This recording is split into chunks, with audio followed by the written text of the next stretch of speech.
Blandt danske mænd er omkring 10% homoseksuelle.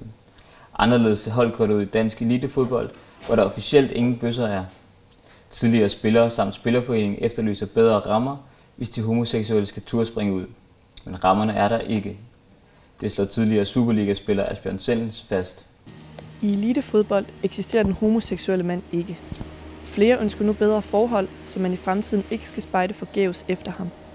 Hvis det er homo og svans, der bliver brugt som skældsord, så siger det selvfølgelig noget om, at der er i det her macho-miljø måske ikke lige de bedste forudsætninger for sådan natur at springe ud. Presset ved at være den første homoseksuelle spiller kan afskrække fra at stå frem. Det vurderer tidligere Superliga-spiller Martin Borger. Internt i den gruppe, man nu er i. Og der tror jeg, det vil være rigtig, rigtig svært for den første, fordi man ikke rigtig ved, hvordan folk vil reagere på det.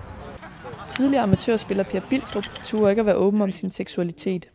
Derfor spillede han i skabet.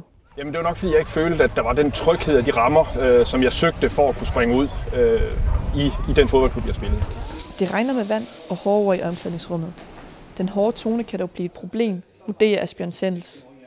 Hvis man ved, at der er en, der er bøsse, så det er jo det, der er problemet. Ikke? Hvis man nu siger det til en, der faktisk er bøsse, ikke? Og når vi går og joker med den her omklædningsrum, at de er dumme, din bøsse eller din svans, ikke? Og så hvis der var en, ikke? Så ville det være et problem. I Spillerforeningen frygter man, det i fremtiden kan koste en dansk Messi, hvis talenterne springer fra, i stedet for at springe ud.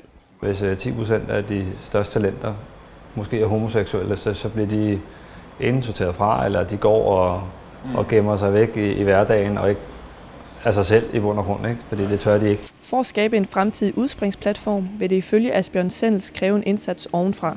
Han skulle nok have hjælp fra DBU eller fra Spillerforeningen. Døren hos DBU er indtil videre lukket for forslag. Fodboldforbundet sparker ansvaret ud til den enkelte.